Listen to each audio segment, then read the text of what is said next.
Amigos do Portal JC, 24 horas, boa noite. Nós conversamos agora há pouco com o filho do senhor Valmir Ribeiro.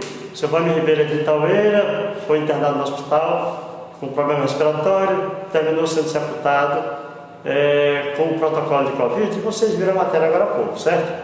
Estamos aqui com o Dr. Justino Moreira, que é o responsável pelo setor Covid, e vai nos falar como foi o procedimento adotado no caso do senhor Valmir. Doutor Justino, boa noite. A reclamação da família, o senhor já tem conhecimento? Que informação o senhor tem sobre o procedimento? O senhor Valmir deu entrada na quinta-feira passada no setor Covid com uma dispneia, com dor no peito, e foi realizado exames, a tomografia mostrou o acometimento típico de Covid, são lesões em vidro fosco, em todo o pulmão, então tinha um comprometimento superior a 50% do pulmão. Ele foi internado no setor Covid a critério da tomografia, e é muito importante avisar que a tomografia é até mais sensível do que o exame de sangue, quer dizer, a tomografia é mais precisa.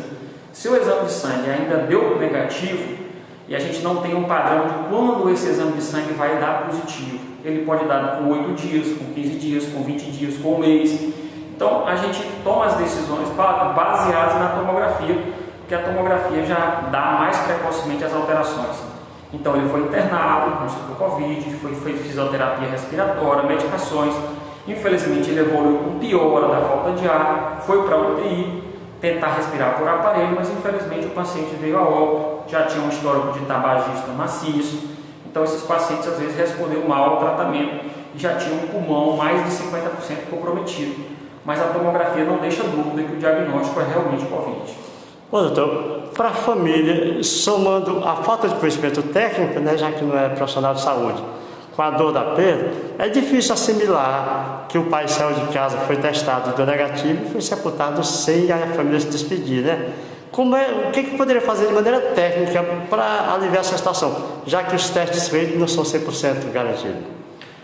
O teste que é disponível na rede do estado, nos municípios, é o teste rápido, é um teste frágil, é um teste que tem uma certa margem de erro, em torno de 30% dos pacientes são falsos positivos, falsos negativos. São exames que às vezes acabam confundindo um pouco a população, e já houve inúmeros casos em Floriano, em toda a região, de casos que são negativos ou são positivos, faz o teste particular com uma técnica melhor, e aí o exame, digamos assim, dá oposto ao que deu, gera uma confusão, gera uma discussão. Então, assim, os testes ainda estão sendo desenvolvidos, melhores testes. A gente sabe que esse teste que a gente tem na rede pública é um teste frágil, e a gente tem que associar, nesse caso da tomada de decisão, o que o paciente vem sentindo. No caso, ele sentia sintomas de Covid clássicos, com a falta de ar, devido ao comprometimento do pulmão.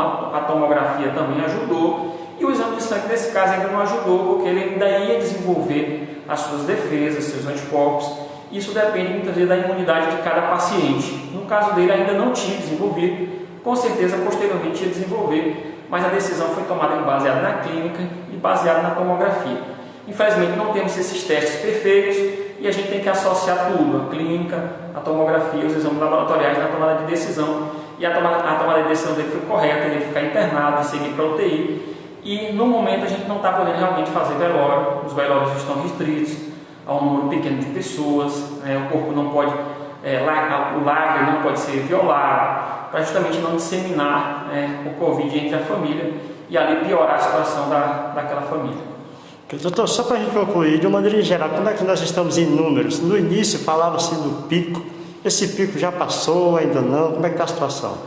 A gente está tendo no momento a interiorização da doença. A gente vê com muita preocupação, porque Floriano está passando por um momento que a gente considera talvez o pico, que a gente só vai ter objetivamente essa avaliação do pico quando a gente olhar para trás e ver que nesse momento era realmente um momento de maior número de casos novos.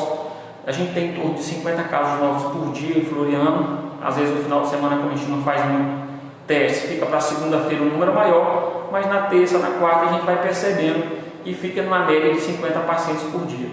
Eu creio que esse momento é um momento de pico, porque realmente a gente percebe a disseminação da doença por muitas pessoas em Floriano, mas essa doença nos preocupa porque quando ela chega aos interiores, cidades menores, onde não tem um profissional de saúde, muitas vezes médico de plantão 24 horas, não tem as estruturas hospitalares para tratar esses pacientes, para internar, às vezes falta até oxigênio em alguns hospitais pequenos. Então a gente fica com medo porque esses pacientes serão encaminhados para Floriano.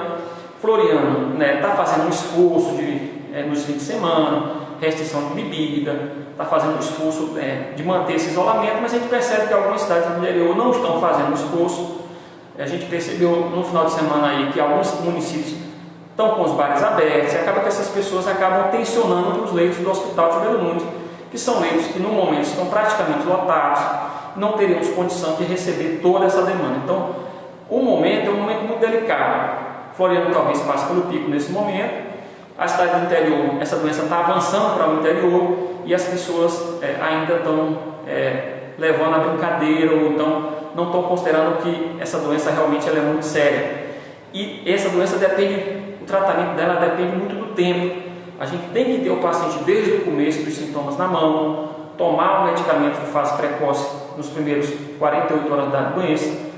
Quando chegar no 7º ou 8º dia, a gente tem que reavaliar esse paciente para saber se ele precisa fazer uma tomografia, ou saber se precisa tomar outras medicações, chama da segunda fase. E se precisa internar ou basta tomar comprimidos orais em casa com isolamento domiciliar. Com 14 dias, normalmente a gente, se evolui tudo bem, a gente já libera o paciente.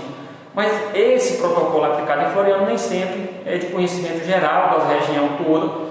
A gente está buscando esse entendimento com os secretários municipais dos outros municípios para a gente tentar levar esse conhecimento e toda a região fazer o mesmo protocolo. Toda a região fechar seus bares, toda a região restringir essas pessoas e adotar o isolamento, o distanciamento social, porque será importante esse momento, já que o Hospital Tibério Nunes não tem essa capacidade de suportar toda essa demanda ao mesmo tempo, e a gente tem que estar diluindo essas pessoas ao longo do tempo para que a gente possa dar a melhor assistência possível e perder menos pessoas nesse momento de pandemia.